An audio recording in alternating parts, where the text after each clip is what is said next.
Hello everyone, कैसे हैं आप सब और क्या हाल समाचार हैं आपके। उम्मीद करूंगा मार्केट की इस मूवमेंट का पूरा मजा ले रहे होगे और डरने की कहीं से कोई जरूरत नहीं है। आज हम बात करने वाले हैं 20% तेजी होगी रिलायंस में। कौन कह रहा है, क्यों कह रहा है। 11 रुपए के पेनी स्टॉक में मल्टी बैगर शेयर एक जो है गिर रहा है। शक्ति पंप, बिग गुड न्यूज, 70% की तेजी किस स्टॉक में और रिलायंस कैपिटल एनसीएलटी में क्या है न्यूज, जानेंगे सब कुछ। मैं मुकुल अग्रवाल आपका आप ही के यूट्यूब चैनल में स्वागत करता हूं।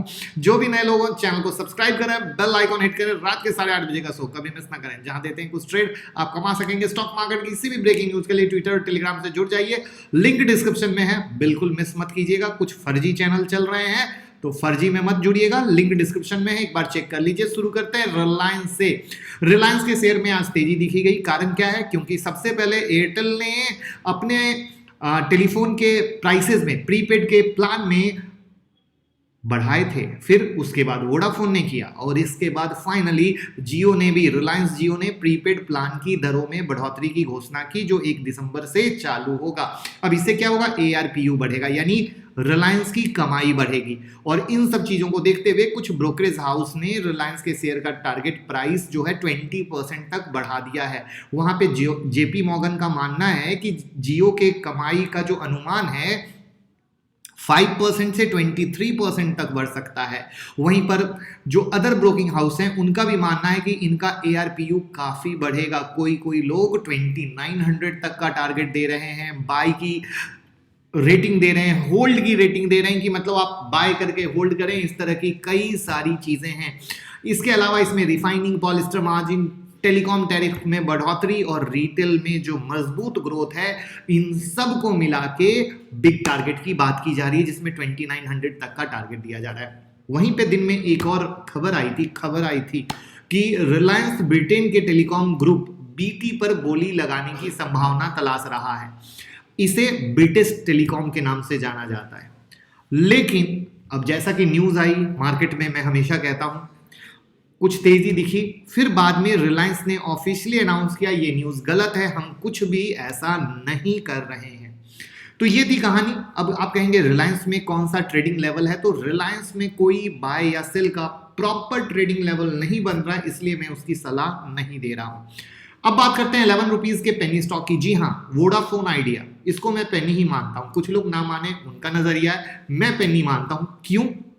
पेनी को मैं हमेशा पेन की तरह ट्रीट करता हूं, जहां पे उतना ही लो कि डूब जाए तो तकलीफ ना हो। और वोडाफोन आइडिया के साथ कुछ ऐसी ही कहानी है। देखिए, ऐसे तो एक चीज आपको पता है कि सस्ते डेटा के दिन लद गए, क्योंकि 1 बाय 1 सारी टेलीकॉम कंपनियां चार्जेस इंक्रीज कर रही हैं प्रीपेड। अब कर्ज में डूबी वोडाफोन आइडिया है। अब 1 बाय 1 पहले एयरटेल, फिर वोडा, फिर जियो ने प्रीपेड प्लान्स बढ़ा दिए।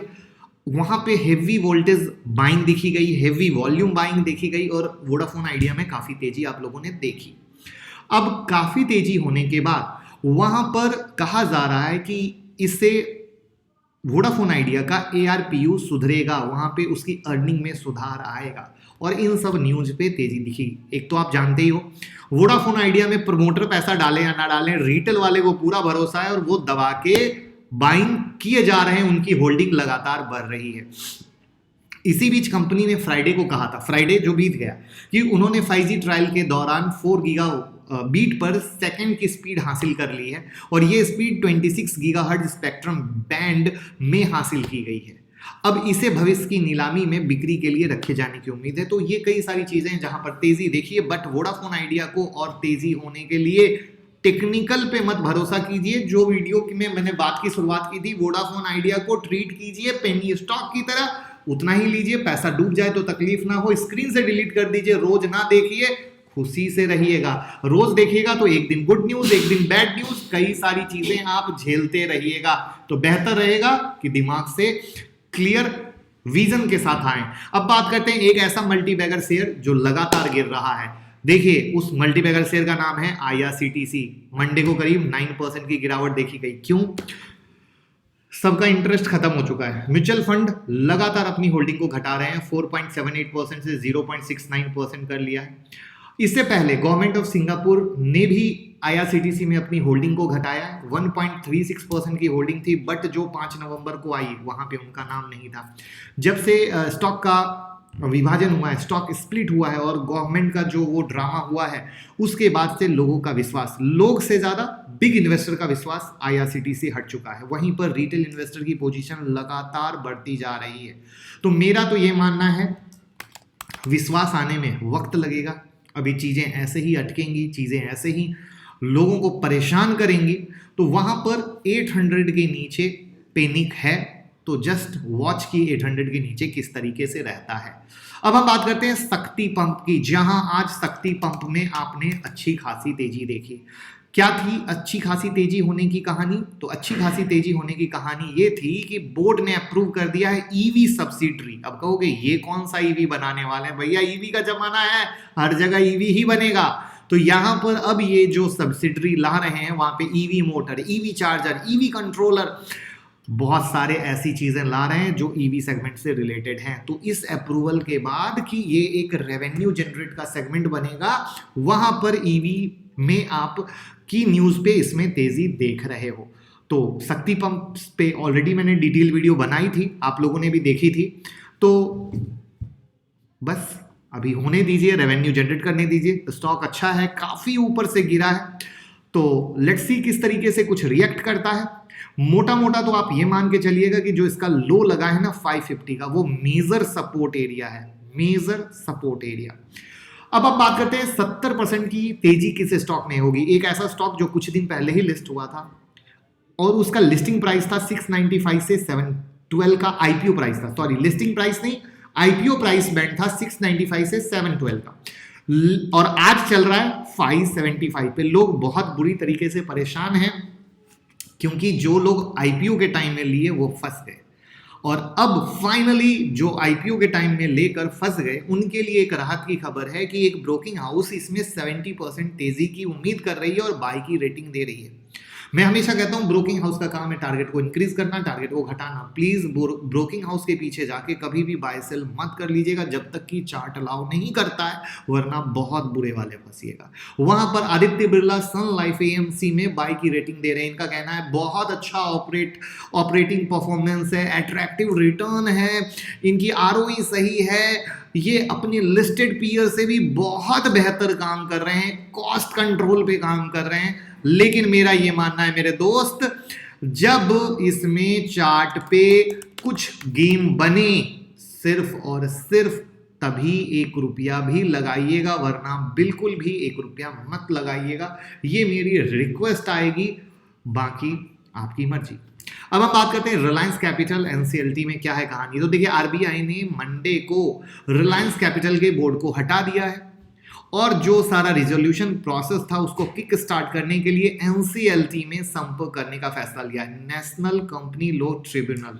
अब ये कहानी क्यों आई है? क्योंकि Reliance capital multiple repayment obligation पे डिफॉल्ट हुआ है और वहां पे ऑब्लिगेशन मिले हैं क्रेडिटर्स से। वहां पे जो कॉर्पोरेट गवर्नेंस का इशू था वो बहुत ज्यादा पाए गए हैं। तो इन सब चीजों के मद्देनजर रिजर्व बैंक अप्लाई करने वाली है एनसीएलटी में, जहां पर अपॉइंट करेगी administrator as the insolvency resolution professionals. ये आरबीआई के सर्कुलर में कहा गया है। अब एक बड़ी प्यारी सी चीज मैं आपको चार्ट पे दिखाऊंगा, तब आपको समझ में आएगा किस तरीके से गेम चलता है।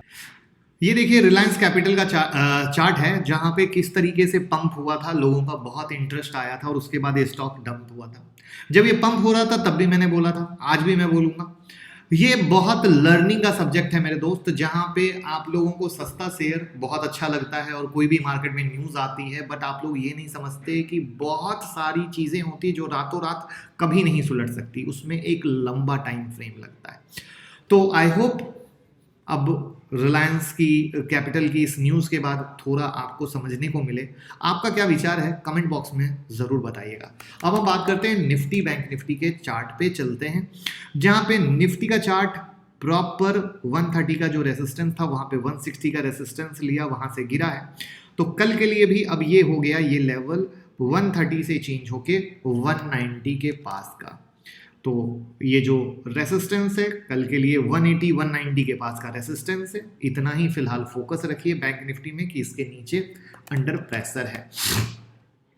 अगर हम बैंक निफ्टी की बात करें तो बैंक निफ्टी में जो इसका रेसिस्टेंस था 36,350, आप देखिए 347 का हाई मारा, वहीं से रिवर्स हुआ है, तो वही लेवल है, उसमें कोई चेंज नहीं, कोई तब्दील नहीं, कोई बदलाव नहीं, तो ये इसका resistance as it is valid है। साथ में स्टॉक मार्केट की किसी भी ब्रेकिंग न्यूज़ के लिए ट्विटर और टेलीग्राम से जुड़ जाइए, लिंक डिस्क्रिप्शन में है, अभी का अभी जुड़ें, अभी का भी फायदा होगा। और साथ में अभी मैं कुछ अच्छे स्टॉक आप लोगों को जो रोज रात में देता था नहीं दे रहा हूं, क्योंकि मुझे लगता है 1-2 दिन मार्केट को और सेटल होना चाहिए और तब उसके बाद हम आपको कोई बेहतर स्टॉक दे पाएंगे। तो हम वेट एंड वॉच के मोड में हैं, ज़रूरी नहीं है कि आप हर दिन ट्रेड करें, बट वो ट्रेड करें जो बेहतर हो। वीडियो को लाइक कमेंट शेयर कर दीजिएगा, प्यार देते रहिएगा, और डीमेट और ट्रेडिंग अकाउंट का लिंक डिस्क्रिप्शन में है, तो ज़रूर ओपन कीजिएगा, जिससे हमें भी हौसला और प्यार मिलता रहेगा। Thank you so much.